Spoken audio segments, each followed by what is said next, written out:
the only role Kevin Costner agreed to play 3 times. I saw the logic of it. With nearly 4 decades of acting and at least 59 films behind him, it's surprising to realize that Kevin Costner has never appeared playing the same character twice. That was until very recently with his epic western, Horizon, an American Saga. But let's just ignore that for now. In the 45 years prior to his role in Horizon, Costner had avoided sequels and reboots at all costs, and it's not simply a coincidence. Unlike many actors trying to get their bag by doing sequels, prequels, and reboots, he has refused to return unless he feels like the sequel can fully measure up to the original film. He concludes this might be bad business, but for him, keeping the sanctity of a good character and story is apparently more important. It's a refreshing approach, and by this point, most people would agree that more actors would do well to follow in his footsteps to save their reputations over making a quick buck, but they probably don't care anyway. However, caring very much about how he's seen, Costner decided it would be creatively fruitful to play the same character more than once for the first time in 2007, even before the American Saga, agreeing that if things worked out correctly, he would do another, even 2 more films, following Mr. Brooks. Now you might be thinking, Mr. Whom, and you'd be forgiven your reaction because, as it turns out, things weren't quite as fruitful as Costner believed they could be. Mr. Brooks is a psychological thriller following a stand-up citizen with a double life.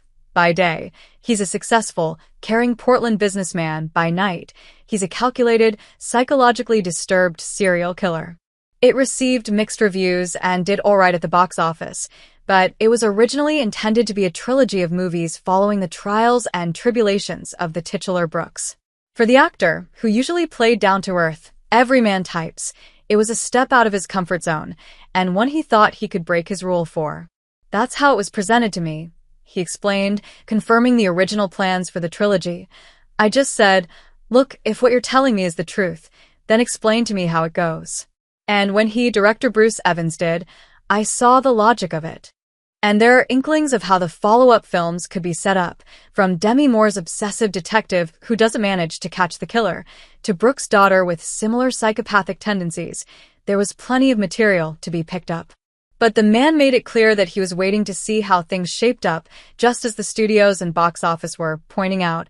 I wanted it to stand on its own because I didn't want it to have to do anything other than be what it was. If we are able to get some traction amidst all these tsunamis and waves, I would definitely do another one. Sadly, the plentiful breadcrumbs of the first film turned out to be one of the primary reasons that the trilogy never materialized, alongside Costner's lack of charisma as anything but a bread-and-butter American. Critics and audiences alike panned the film for its convoluted plot, which got in the way of its most interesting storylines, and, in the end, the trilogy was scrapped, with Mr. Brooks more or less forgotten in the haze.